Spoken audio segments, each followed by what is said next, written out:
નમસ્કાર દર્શક મિત્રો, એસડી ન્યૂઝ ગુજરાતી ચેનલ પર આપનું સ્વાગત છે. હું આપની સાથે વૈશાલી પોબારુ કરીશું નજર આજના સમાચાર પર. અંકલેશ્વરના પાનોલી ગામના સરપંચને ડીડીઓ દ્વારા ચાર્જ સોંપવાનો હુકમ કરતા સરપંચે ચાર્જ સંભાળ્યો હતો. ડીડીઓના સરપંચ સામે પદ પર દૂર કરવાનો હુકમને સરપંચ દ્વારા અધિક કમિશનર કચેરીમાં પડકાર્યો હતો. કામ ચલાવ મનાઈ હુકમ મળતા ડીડીઓ દ્વારા ચાર્જ સોંપવાના પુનઃ હુકમ કરવામાં આવ્યા છે.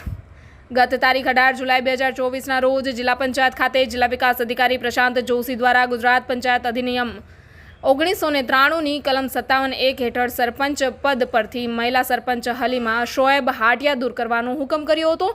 તેમજ પંચાયતનો ચાર્જ ડેપ્યુટી સરપંચને સુપ્ત કરવાનો હુકમ કર્યો હતો. જે હુકમને સરપંચ હલીમા શોએબ હાટિયાએ ગુજરાત રાજ્યના અધિક વિકાસ કમિશનર કચેરી ખાતે અપીલ કરી હુકમ પર સ્ટે આપવા માટે અપીલ પણ કરવામાં આવી હતી, જ્યાં તેમની દલીલ અને મૌખિક તેમજ લેખિત પુરાવાના આધારે ગુજરાત રાજ્યના અધિક વિકાસ કમિશનર દ્વારા સરપંચ પદ પરથી દૂર કરવાના હુકમ સામે કામચલાઉ મનાઈ હુકમ આપ્યો હતો. જે હુકમ આવતા જિલ્લા વિકાસ અધિકારી પ્રશાંત જોશી દ્વારા 25મી સપ્ટેમ્બરના રોજ પુનઃ સરપંચનું ચાર્જ સોંપવાનું હુકમ કર્યો હતો. જે હુકમના આધારે અંકલેશ્વર ડીડીઓ દ્વારા જરૂરી કાર્યવાહી કરી આ અંગે પાનોલી સરપંચને હલીમા શોએબ હાટિયા ચાર્જ લેવા જાણ કરતા આજ રોજ તેમના દ્વારા તમામ સભ્યો અને ટેકેદારો સાથે વિધિવત ચાર્જ સરપંચ પદનો સંભાળ્યો હતો. જો કે આ બાબતે તેમણે ચાર્જ લીધા બાદ કોઈ પણ નિવેદન આપવાનું ટાળીને ગામના વિકાસ અને સમસ્યાનું નિરાકરણ માટે કામ પુનઃ શરૂ કરવા માટેનો આશાવાદ વ્યક્ત કર્યો હતો.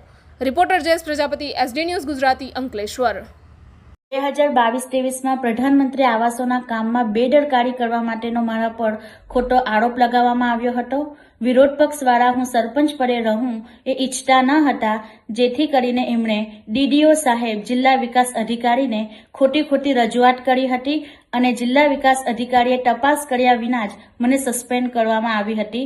જેના અનુસંધાનમાં અમે વિકાસ કમિશનર સાહેબને અપીલ અરજી દાખલ કરી હતી. તો એમણે સ્ટે લાવીને અમને યોગ્ય ન્યાય આપ્યો છે. જે બદલ ગ્રામજનો દ્વારા અમને જે સાથ સહકાર મળી રહ્યો છે તે બદલ હું ગ્રામજનોનો દિલથી ધન્યવાદ કરું છું.